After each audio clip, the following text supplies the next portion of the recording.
Saudara, tema khotbah hari ini adalah aman dalam genggaman. Nah, saya ingin memulai dengan satu pertanyaan sederhana, saudara. Seandainya saudara akan pergi ke satu tempat tujuan tertentu, kemana saja, entah ke rumah, ke kantor, ke tempat wisata, atau mungkin ke gereja, saudara akan memilih jalan mana? Jalan pintas atau jalan memutar? Ya, saya rasa hampir semua dari kita akan menjawab, tentu saya akan lewat jalan pintas. Karena dengan jalan pintas kita akan menghemat banyak hal. Kita akan menghemat waktu, kita menghemat biaya, kita menghemat tenaga, dan bahkan kalau lagi lapar, kita menghemat emosi, saudara. Dan bahkan waktu kita minta bantuan Google Maps, waktu kita mau ke tempat tujuan tertentu, Google Maps akan memberikan jalur tercepat untuk kita bisa sampai ke tempat tujuan itu. Dan kalau misalnya ada macet, Google Maps akan memberikan jalur alternatif biasanya untuk kita bisa sampai di tempat tujuan kita dengan cepat. Dan dulu waktu saya dan istri masih sering bolak-balik Jakarta Malang, saudara, sebelum ada Trans Jawa, itu perjalanan biasa ditempuh 20 jam, saudara, hampir 1 hari kalau mau langsung. Dan itu sangat melelahkan dan kurang manusiawi seperti ya, saudara, kalau diterusin ya, saudara. Tapi begitu ada Trans Jawa, saudara, perjalanan kami dari Jakarta ke Malang hanya 10 jam, setengahnya, saudara. Dan jauh lebih menyenangkan, jauh lebih manusiawi, saudara. Dan sejak saat itu, saudara, kalau ditanya apakah mau lewat jalan memutar lagi, ya tentu kami jawab nggak mau. Ya tapi mungkin aja ada orang-orang yang tetap lebih memilih jalan memutar walaupun dia tahu ada jalan pintas, saudara. Siapakah orang-orang ini? Nah, yang pertama mungkin adalah golongan orang-orang yang kurang kerjaan, saudara. Ya, orang-orang yang mungkin merasa terlalu banyak waktu, terlalu banyak tenaga, terlalu banyak kesabaran, saudara. Apakah ada saudara yang seperti itu? Kayaknya nggak ada ya.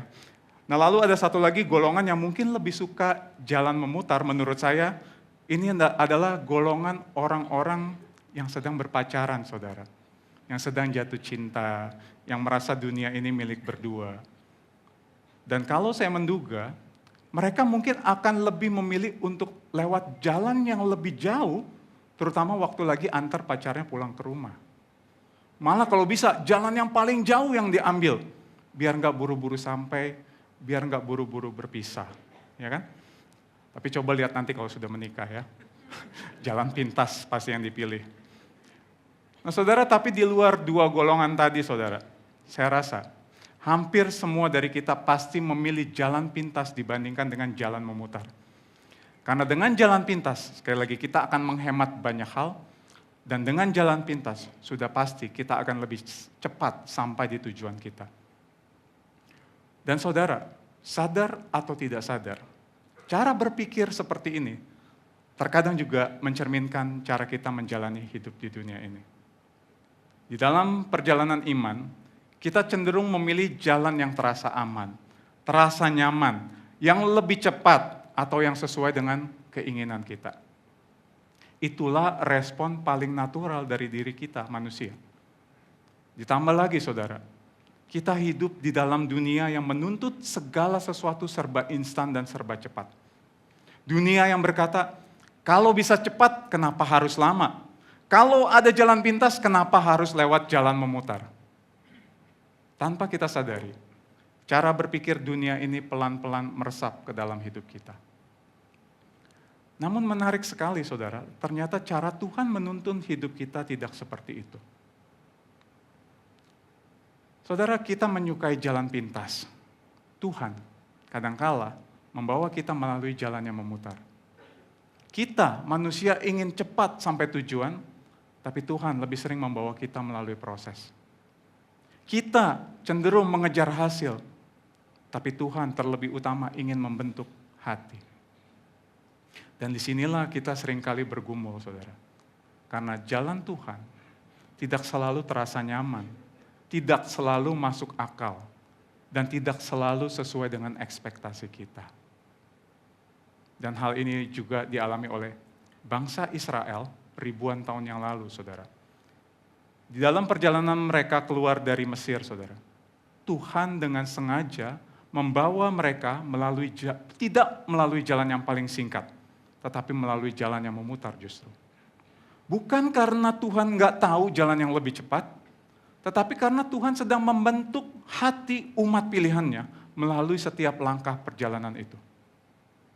Dan saudara, pemahaman inilah yang menolong kita pada waktu kita menoleh ke belakang, melihat perjalanan hidup kita sampai hari ini. Dan ketika kita melangkah ke depan, memasuki tahun yang baru.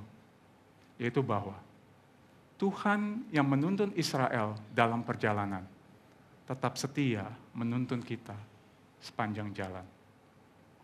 Dia tahu jalan yang terbaik bagi kita, karena Dia yang memegang seluruh ceritanya. Nah, kita akan melihat bersama bagian tersebut di dalam firman Tuhan yang terambil dari Keluaran 13 ayat 17 sampai 22. Mari kita baca secara bergantian. Saya membaca ayat yang ke-17 bersama-sama ayat yang ke-18, begitu seterusnya sampai selesai. Keluaran 13 ayat 17 sampai 22. Setelah Firaun membiarkan bangsa itu pergi, Allah tidak menuntun mereka melalui jalan ke negeri orang Filistin, walaupun jalan ini yang paling dekat. Sebab firman Allah, jangan-jangan bangsa itu menyesal apabila mereka menghadapi peperangan, sehingga mereka kembali ke Mesir. Tetapi Allah menuntun bangsa itu berputar melalui jalan di padang gurun menuju ke laut Teberau, dengan siap sedia berperang, berjalanlah orang Israel dari tanah Mesir. Musa membawa tulang-tulang Yusuf, sebab tadinya Yusuf telah menyuruh anak-anak Israel bersumpah dengan sungguh-sungguh. Allah tentu akan mengindahkan kamu, maka kamu harus membawa tulang-tulangku dari sini. Demikianlah mereka berangkat dari Sukot dan berkemah di Etam, di tepi padang gurun. Tuhan berjalan di depan mereka pada siang hari dalam tiang awan untuk menuntun mereka di jalan, dan pada waktu malam dalam tiang api untuk menerangi mereka, sehingga mereka dapat berjalan siang dan malam bersama-sama. Dengan tidak beralih, tiang awan itu tetap ada pada siang hari, dan tiang api pada waktu malam di depan bangsa itu. Sampai sedemikian jauh pembacaan firman Tuhan. Nah saudara, pada bagian awal ini kita akan melihat jalan Tuhan yang tidak dapat diselami oleh akal pikiran kita. Nah, bagian yang baru saja kita baca adalah kisah Tuhan membebaskan bangsa Israel dari tanah Mesir. Kisah yang tentu sudah sangat kita kenal. Kita tentu tahu, sebelum perjalanan ini dimulai, Tuhan baru saja melakukan mujizat, yaitu 10 tulah yang dahsyat, sehingga akhirnya Firaun membiarkan bangsa Israel pergi. Pada waktu itu bangsa Israel keluar tidak hanya pergi meninggalkan Mesir dengan tangan kosong, tapi Alkitab katakan mereka juga membawa perhiasan, emas dan perak milik kepunyaan Mesir. Dan akhirnya dimulailah perjalanan mereka bersama dengan Tuhan menuju ke tanah perjanjian. Nah, tetapi saudara, baru saja perjalanan dimulai, kita menemukan satu kejadian yang enggak biasa, yaitu ketika Tuhan ternyata lebih memilih untuk membawa bangsa Israel lewat jalan yang memutar. Bukan jalan yang paling cepat menurut logika manusia. Mengapa Tuhan melakukan itu? Nah, saudara, jawabannya terdapat di ayat 17 dan 18. Di bagian ini Alkitab menggunakan bahasa yang kita kenal sebagai bahasa antropomorfisme. Yaitu bahasa yang menggambarkan Tuhan itu seolah-olah berpikir dan menimbang-nimbang seperti kita manusia. Firman Tuhan mengatakan bahwa Tuhan tidak membawa bangsa Israel melalui jalan yang lebih dekat, sebab Tuhan berfirman, jangan-jangan bangsa itu menyesal apabila mereka menghadapi peperangan, lalu mereka kembali ke Mesir. Nah, saudara, mari sama-sama kita belajar geografi sebentar ya, saudara ya. Nah, saudara, ini adalah peta perjalanan bangsa Israel menuju ke tanah perjanjian.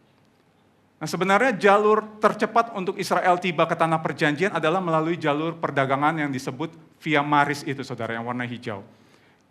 Itu di jalur pantai Mediterania, saudara, yang langsung menuju ke tanah Kanaan. Dan kalau mereka langsung lewat jalan situ, saudara, mereka kemungkinan besar akan tiba dalam waktu kurang lebih 2 minggu mungkin. Tapi jalur Via Maris itu bukan hanya jalur perdagangan, tapi juga jalur militer, saudara. Karena di sepanjang jalur itu terdapat pos-pos penjagaan dari bangsa Mesir, dan juga kemudian di depan mereka itu juga ada bangsa Filistin yang tinggal di sana. Bangsa pejuang, bangsa yang siap untuk berperang. Nah Nah saudara, inilah alasan mengapa Tuhan membawa bangsa Israel menuju jalan memutar. Karena di jalur terdekat itu ada tentara Mesir dan orang Filistin. Bangsa Israel pada waktu itu tidak dalam kondisi yang siap untuk berperang. Bukan karena soal senjata perang, tetapi mental dan hati mereka yang belum siap. Saudara, mereka baru saja keluar dari perbudakan Mesir setelah sekian ratus tahun hidup dengan status sebagai budak. Yang terbentuk di dalam diri mereka bukanlah mental dan hati seorang pejuang, tetapi mental dan hati seorang budak.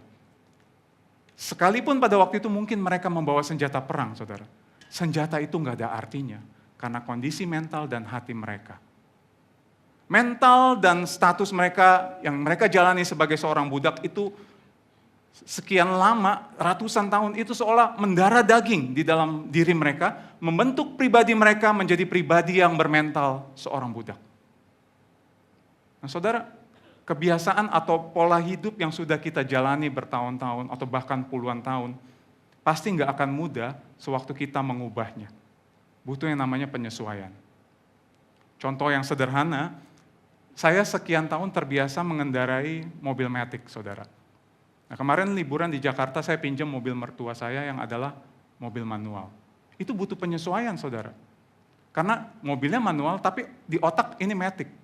Jadi pernah kemarin saya udah di gigi 2 mau ganti gigi 3, tapi tiba-tiba nggak sengaja tangan saya malah ke gigi 1 dan itu jadi kayak mengagetkan gitu, kayak ngerem mendadak. Dan waktu macet, kan kita otomatis ngerem ya. Kalau matic kan kita tinggal injek rem aja. Nah tapi saya lupa, kemarin saya naik mobil manual, saya lupa ganti gigi, giginya masih gigi 3, jadi jut seperti itu. Jadi butuh penyesuaian. Satu contoh lagi mungkin, kalau kita terbiasa makan dengan tangan kanan, dan mungkin satu kali tangan kanan kita terluka, kita harus pakai tangan kiri. Bisa kita makan pakai tangan kiri, tapi nggak mudah. Dan nggak segampang kita pakai tangan kanan. Nah saudara, kalau untuk hal sesederhana itu aja kita perlu waktu untuk menyesuaikan diri. Apalagi untuk mengubah mental dan hati bangsa Israel yang sudah terbentuk oleh perbudakan selama ratusan tahun. Tapi saudara, hal ini tetap menimbulkan pertanyaan bagi kita. Kenapa Tuhan lebih memilih lewat jalur memutar dibandingkan langsung aja membawa bangsa Israel lewat jalan yang lebih cepat? Bukankah Tuhan punya banyak cara? Misalnya, kenapa Tuhan nggak melakukan satu kali lagi mujizat dengan menurunkan sekali lagi tulah? Kali ini kepada tentara Mesir dan juga bangsa Filistin. Tuhan kan sudah melakukan 10 kali mujizat. Apa salahnya melakukan satu kali mujizat lagi? Jadi 11 tulah, bukan 10 tulah. Atau, kenapa Tuhan nggak langsung aja mengupgrade mental dan hati bangsa Israel seketika itu juga menjadi mental seorang pejuang? Atau, kalau Tuhan mau, Tuhan bisa dalam sekejap melalui pintu kemana saja bangsa Israel bisa langsung tiba di tanah perjanjian kan? Kalau Tuhan mau. Dan kita tahu Tuhan bisa. Namun saudara, itu bukan cara Tuhan kita bekerja. Ketika kita berpikir seperti itu, sesungguhnya kita sedang berusaha memasukkan Tuhan yang tidak terbatas itu ke dalam otak kita yang sangat terbatas, yang cuma sebesar bakpao mungkin saudara. Saudara, dalam perjalanan iman kita ini yang perlu kita pahami bersama. Yaitu bahwa Tuhan tidak pernah mengejar kecepatan, melainkan perjalanan yang mendewasakan. Karena Tuhan bukan hanya ingin membawa umatnya sampai ke tujuan, melainkan membentuk siapa kita di sepanjang perjalanan itu. Oleh sebab itu, jalan pintas mungkin adalah jalan yang tercepat, tapi itu bukanlah jalan yang terbaik, karena itu bukan jalan Tuhan. Bahkan saudara, kalau kita melanjutkan kisah ini, kita tahu Tuhan tidak hanya membawa bangsa Israel melalui jalan memutar, tetapi justru membawa mereka ke jalan buntu, saudara. Istilahnya cul-de-sac atau skakmat kalau di dalam istilah catur. Di dalam pasal 14, pada waktu itu bangsa Mesir kembali mengejar mereka. Dan bangsa Israel itu di dalam posisi yang seolah-olah terjepit pada waktu itu. Di depan mereka laut Teberau, di belakang mereka tentara Mesir. Di situ bangsa Israel marah sama Musa, karena mereka merasa dijebak sama Tuhan, bahkan mereka berkata lebih baik mereka kembali ke Mesir. Tapi saudara, kalau kita melihat di dalam Keluaran 14 ayat 1 sampai ayat yang keempat, situasi itu adalah Tuhan yang sengaja izinkan terjadi. Tuhan sendiri yang memerintahkan bangsa Israel untuk berbalik dan berkemah di padang gurun dan laut Teberau. Tuhan juga yang mengizinkan Firaun untuk kembali mengejar bangsa Israel. Dan Tuhan menyatakan tujuannya dengan jelas di dalam pasal 14b.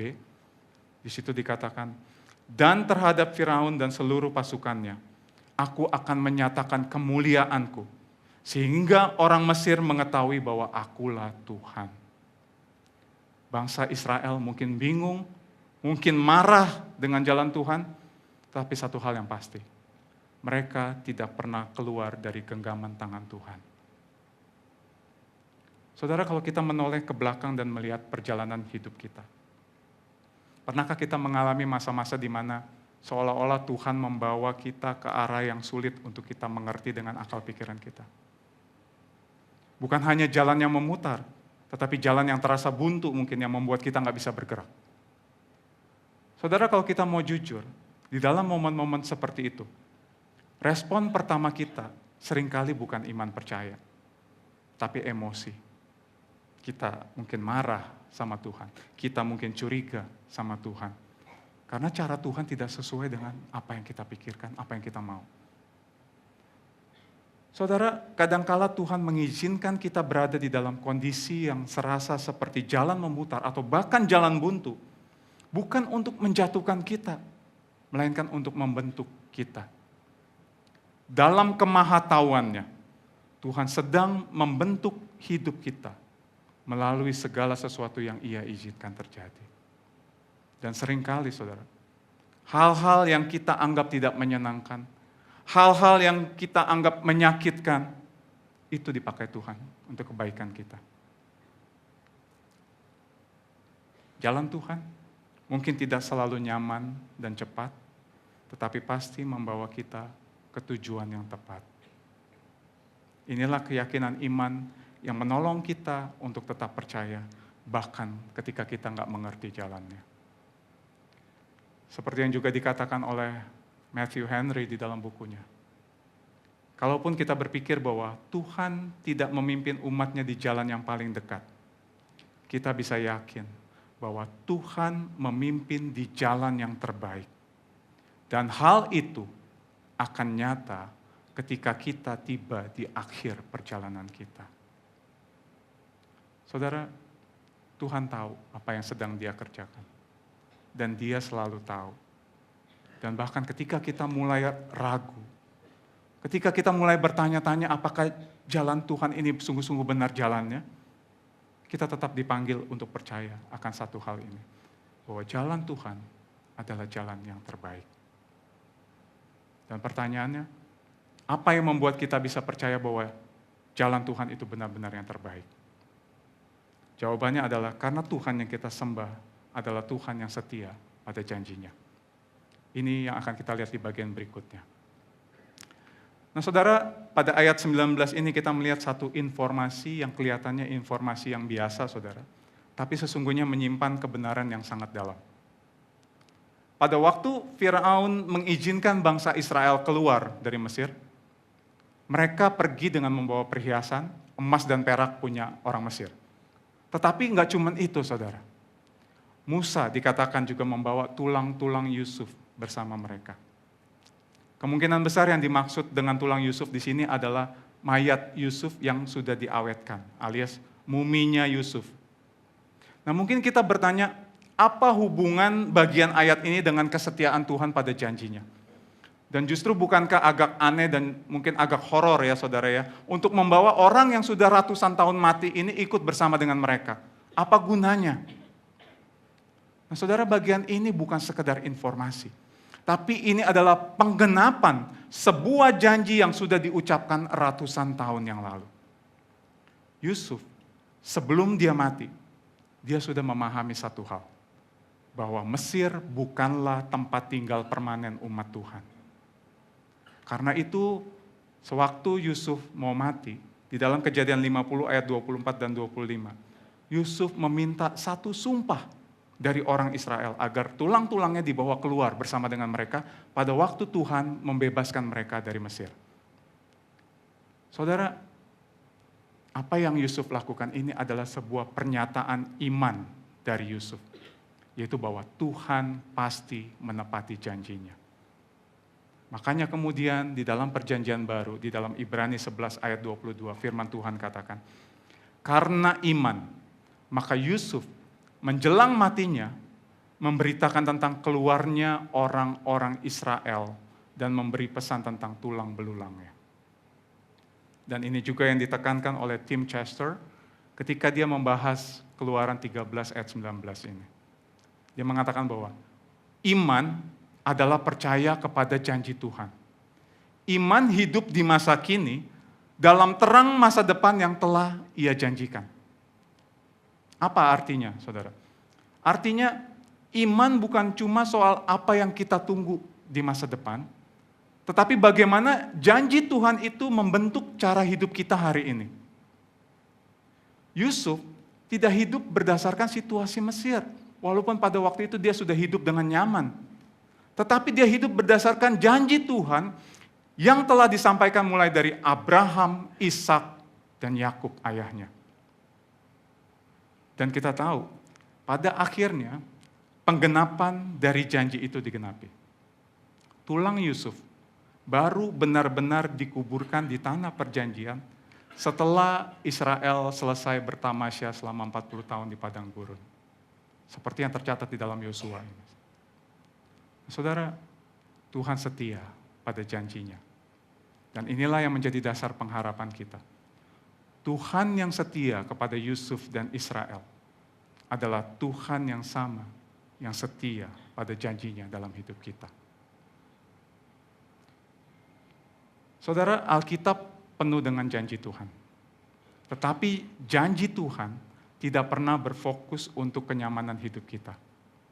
Tetapi untuk kemuliaannya dan juga untuk pembentukan hati kita. Namun di dalam keberdosaan kita, saudara, terkadang kita memandang janji Tuhan dengan kacamata kita sendiri. Fokusnya untuk diri kita sendiri. Dalam keberdosaan kita sering menjadikan janji Tuhan sebagai alat transaksi. Kalau saya percaya, maka hidup saya pasti nyaman. Kalau saya taat, maka keadaan saya pasti membaik. Kalau saya miskin, maka nanti saya pasti kaya. Kalau saya sakit, nanti saya pasti sembuh. Kalau saya gagal, nanti saya pasti akan berhasil. Kita bilang itu janji Tuhan. Padahal Alkitab tidak mengajarkan demikian. Saudara, kita sering mengira janji Tuhan itu tentang perubahan keadaan. Padahal Alkitab lebih banyak berbicara tentang perubahan hati. Tuhan tidak pernah menjanjikan hidup tanpa pergumulan. Tapi Tuhan menjanjikan penyertaannya di tengah pergumulan. Dan janji Tuhan digenapi bukan berdasarkan kesetiaan ataupun ketaatan kita, tetapi karena kesetiaan Tuhan sendiri. Tapi pertanyaannya, apakah mudah untuk percaya pada janji Tuhan? Sangat mudah, saudara. Kalau keadaan baik-baik saja. Nah, saudara, beberapa waktu lalu di dalam daily devotion yang ada di Gibeon Apps, ada satu kalimat mengatakan seperti ini. Siapapun dapat mempercayai janji-janji Tuhan ketika hidup baik-baik saja, ketika matahari bersinar dan musik sedang meriah. Namun tantangan sesungguhnya adalah mempercayainya saat gelap, saat hening, atau di tengah badai yang mengamuk. Saudara, di dalam kehidupan kita, pengalaman dan perasaan kita seringkali nggak sejalan dengan janji-janji Tuhan. Kita tahu janji Tuhan, aku sekali-kali tidak akan meninggalkan engkau. Aku sekali-kali tidak akan membiarkan engkau. Tapi mungkin di tengah pergumulan yang ada, janji itu terasa kosong, terasa jauh dan terasa nggak nyata. Dan ketika keadaan hidup kita nggak kunjung membaik, ketika doa-doa kita belum dijawab, janji itu menjadi semakin sulit untuk kita percayai. Saudara, masalahnya bukan Tuhan ingkar janji, tapi karena kita lebih mudah mempercayai apa yang kita lihat, apa yang kita alami daripada apa yang Tuhan firmankan. Namun justru saudara, di tengah keberdosaan dan kelemahan itulah, Tuhan menunjukkan bahwa kesetiaannya tidak pernah bergantung pada kekuatan iman kita. Karena kebenarannya adalah ini. Janji Tuhan tetap benar. Sekalipun keadaan terlihat buruk. Tuhan tidak berubah, sekalipun hati kita goyah. Dan jika Tuhan berfirman, Dia pasti menggenapinya. Inilah kebenarannya. Oleh sebab itu saudara, mari kita bertobat. Sekiranya mungkin kita ragu, kita curiga, atau mungkin kita marah sama Tuhan. Karena mungkin kita merasa Tuhan tidak setia dan tidak menepati janjinya seperti yang kita harapkan. Bagian firman Tuhan yang kita renungkan mengingatkan kita bahwa Tuhan tidak lupa dengan apa yang dijanjikannya.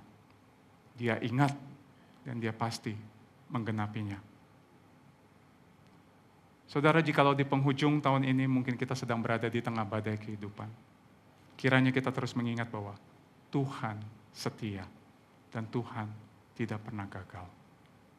Karena Tuhan yang setia pada janjinya, tidak hanya menyatakan kesetiaan itu lewat kata-kata, tapi Dia membuktikannya melalui penyertaannya di sepanjang perjalanan umatnya. Inilah yang akan kita lihat pada bagian berikut.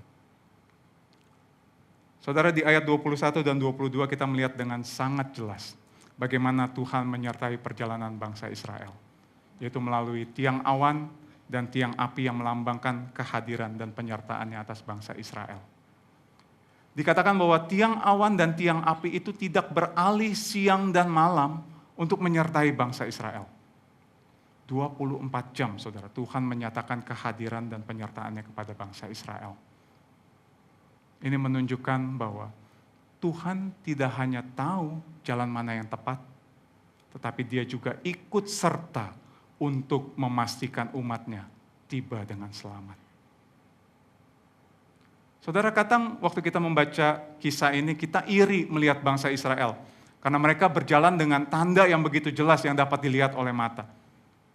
Tapi saudara, firman Tuhan mengingatkan kita bahwa yang paling penting bukan soal tiang awan atau tiang apinya, tapi tentang pribadi Tuhan yang hadir di dalam tiang itu.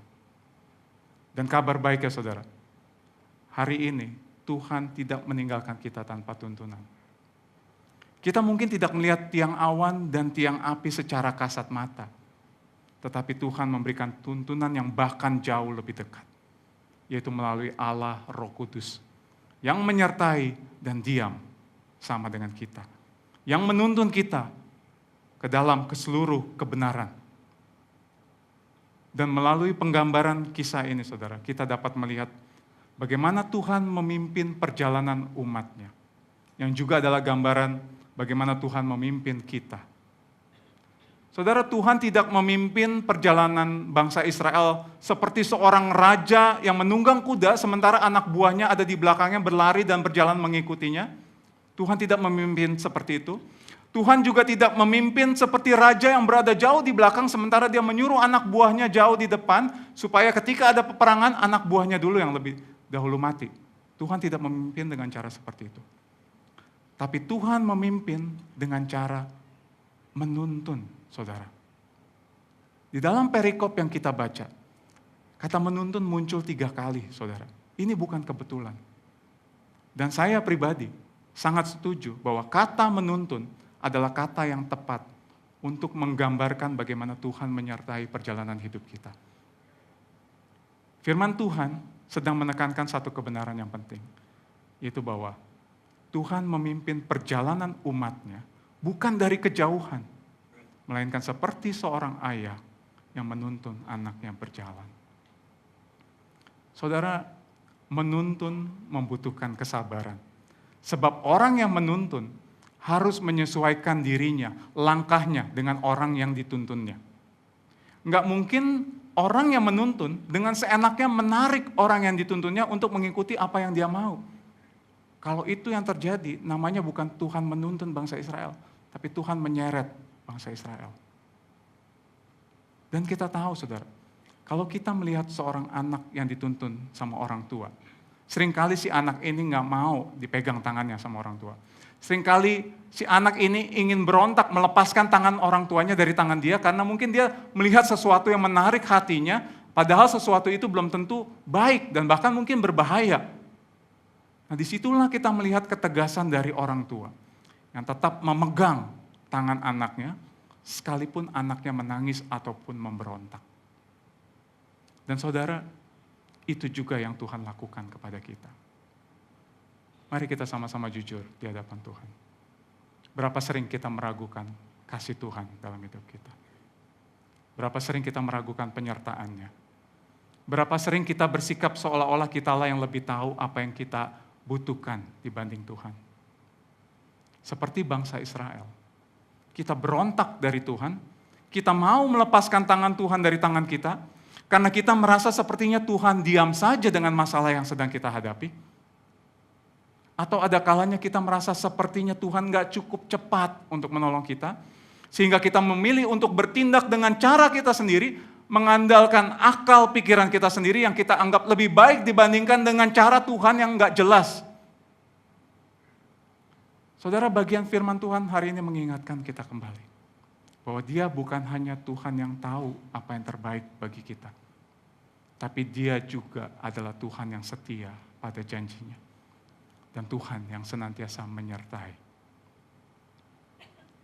Dan pada akhirnya kita tahu bahwa perjalanan bangsa Israel menuju ke tanah perjanjian itu bukan 2 minggu, bukan 1 tahun, bukan 10 tahun, tapi 40 tahun, saudara. Selama 40 tahun, bangsa Israel berada di padang gurun karena ketegaran hati mereka. Tapi pertanyaannya, saudara, apakah selama 40 tahun itu Tuhan pernah meninggalkan mereka? Sedetik pun gak pernah, saudara. Justru di sini kita melihat tujuan Tuhan yang sesungguhnya, ketika Dia mengizinkan umatnya berjalan melalui jalan yang memutar. Di dalam Ulangan 29 ayat 5-6, Tuhan sendiri mengatakan begini. 40 tahun lamanya aku memimpin kamu berjalan melalui padang gurun. Pakaianmu tidak menjadi rusak di tubuh, dan kasutmu tidak menjadi rusak di kakimu. Roti tidak kamu makan, anggur atau minuman yang memabukkan tidak kamu minum, supaya kamu tahu bahwa akulah Tuhan Allahmu.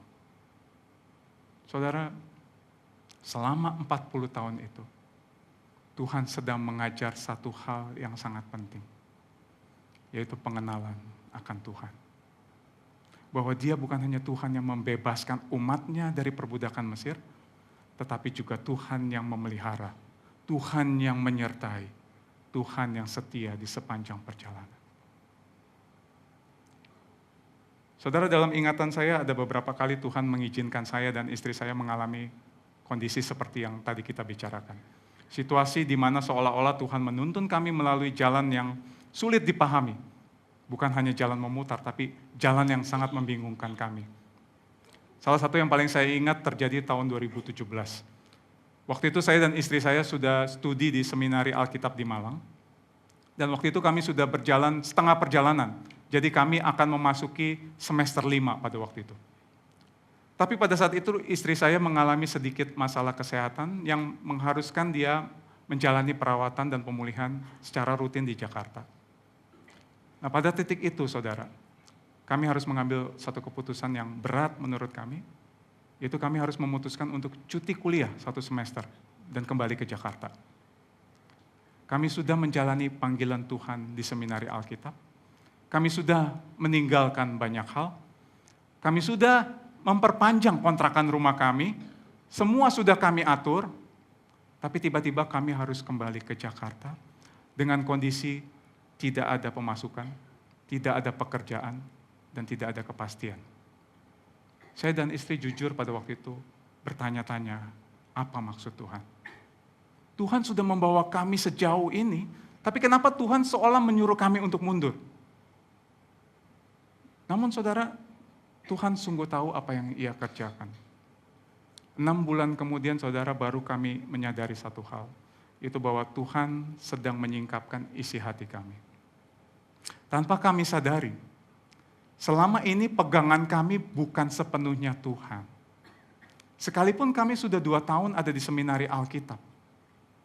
Karena kami sebelumnya terbiasa bekerja, kami terbiasa menerima gaji. Kami merasa aman karena ada pemasukan rutin.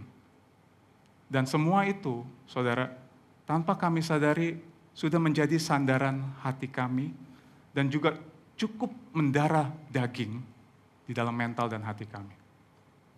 Jadi momen cuti selama 1 semester itu menjadi semacam hidden curriculum dari Tuhan bagi kami berdua. Pelajaran yang mungkin gak tertulis di silabus, tetapi sangat nyata di dalam kehidupan. Melalui jalan yang terasa memutar itu bagi kami, Tuhan sedang membongkar motivasi hati kami. Tuhan sedang mengajar kami untuk kembali bersandar kepadanya, untuk mempercayakan hidup ini sepenuhnya kepadanya, karena jalan di depan gak lebih mudah. Dan melalui momen itu, saudara, Tuhan membawa kami selangkah lebih dekat untuk mengenal Dia. Bukan hanya secara teori, tapi secara pribadi.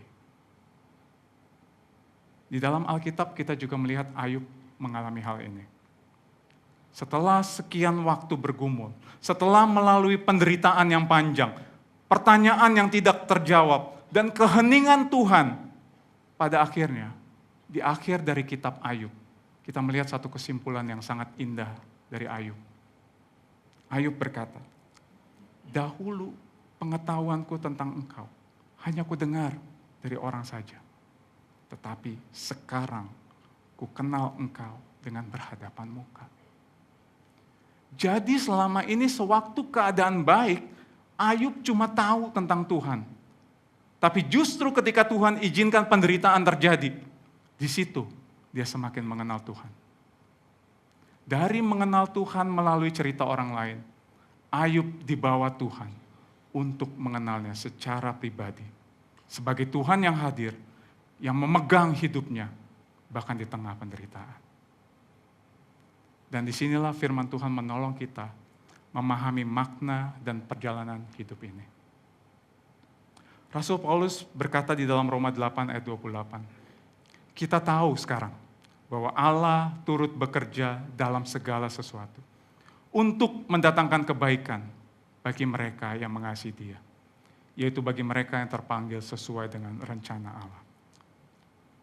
Saudara, kata turut bekerja di sini memakai kata Yunani sunerge, dan dari sini muncul kata sinergi di dalam bahasa Indonesia, dan artinya bekerja bersama selaras. Jadi waktu dikatakan Allah turut bekerja, Allah sunerge, kita tahu bahwa Tuhan kita bukan Tuhan yang pasif. Dia bukan hanya mengizinkan sesuatu itu terjadi pada kita dan Dia membiarkan kita begitu saja, tapi Dia ada di sana bersama-sama dengan kita. Dia turut bekerja di dalam setiap bagian hidup kita, di dalam setiap musim kehidupan kita. Seperti yang juga dijelaskan oleh William Newell. Pada waktu dia menjelaskan tentang Allah turut bekerja dalam segala sesuatu, all things, itu bicara tentang setiap musim di dalam hidup kita. Entah itu masa gelap ataupun terang, masa bahagia ataupun sedih, masa manis ataupun masa pahit, masa kelimpahan ataupun masa kesukaran. All things, semua itu yang Tuhan izinkan terjadi pada kita, tidak pernah berdiri sendirian. Ada Tuhan yang turut bekerja di dalamnya untuk membawa kita kepada kebaikan yang tertinggi, yaitu pengenalan akan Dia dan keserupaan dengan Yesus. Dan saudara, Tuhan yang turut bekerja di dalam segala sesuatu itu bukanlah Tuhan yang jauh dan abstrak. Dia menyatakan kesetiaannya dengan masuk ke dalam sejarah manusia. Saudara, ketika kita membaca kisah Keluaran, bagaimana Tuhan membawa umat Israel keluar dari Mesir dan terus menuntun mereka sepanjang perjalanan, sesungguhnya kita tidak sedang membaca sekedar catatan sejarah. Lebih dari itu, kita sedang melihat bayang-bayang karya keselamatan dari Tuhan. Keluaran adalah kisah tentang pembebasan, namun pembebasan itu belumlah final. Israel memang keluar dari Mesir, tetapi dosa masih tinggal di dalam hati manusia.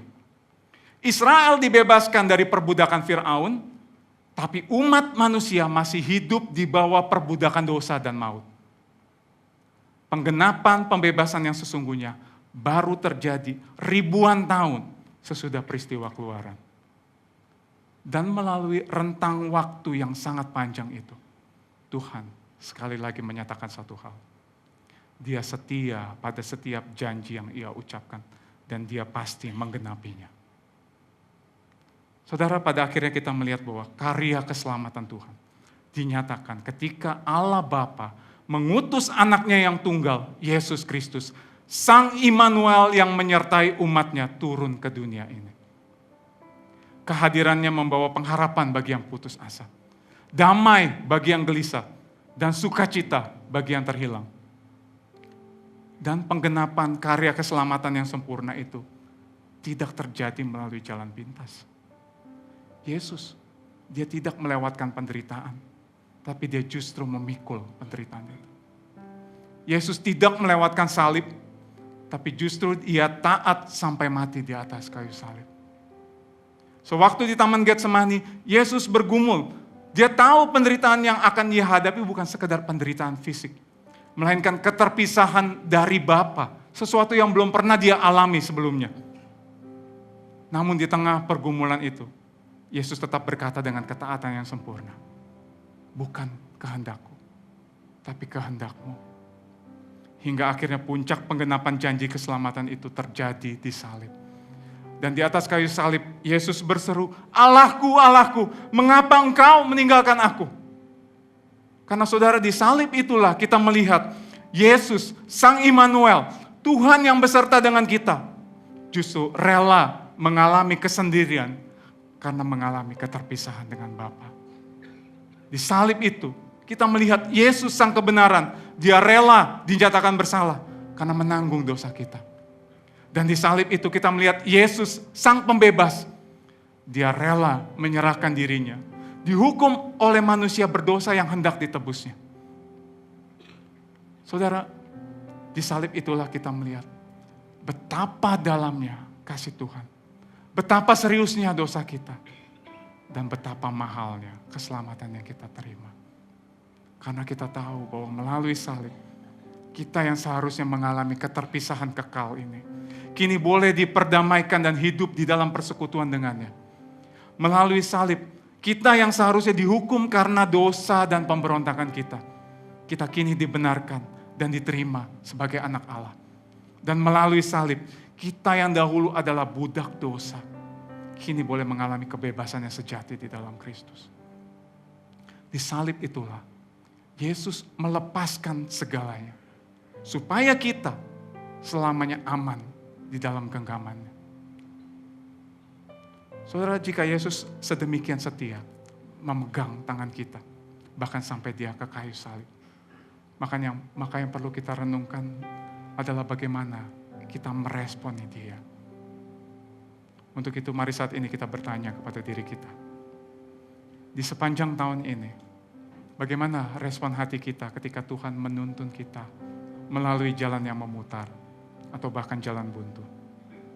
Apakah kita tetap percaya dan bersandar, atau justru kita mulai kecewa, bersungut-sungut, dan ingin kembali pada cara kita sendiri?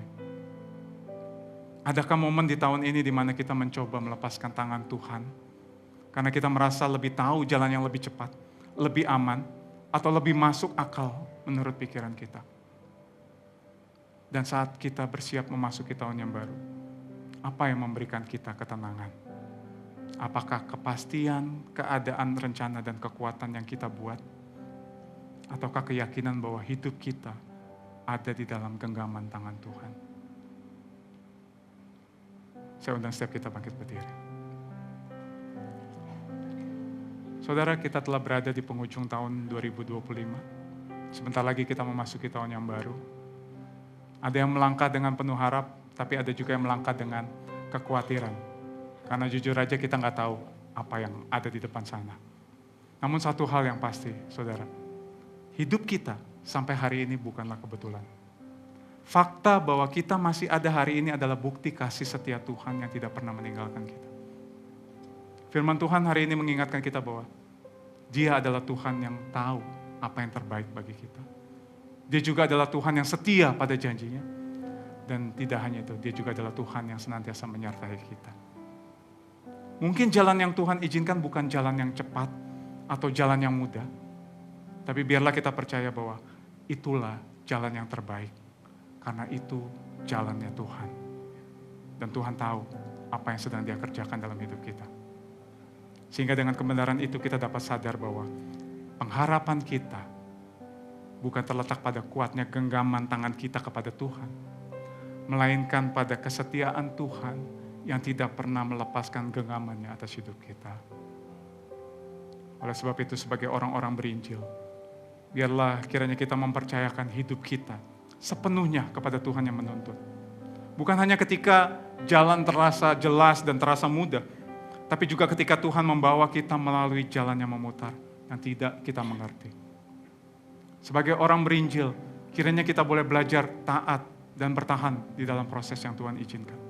Kita sadar bahwa Tuhan tidak sedang memperlambat hidup kita, tapi sedang membentuk hati kita.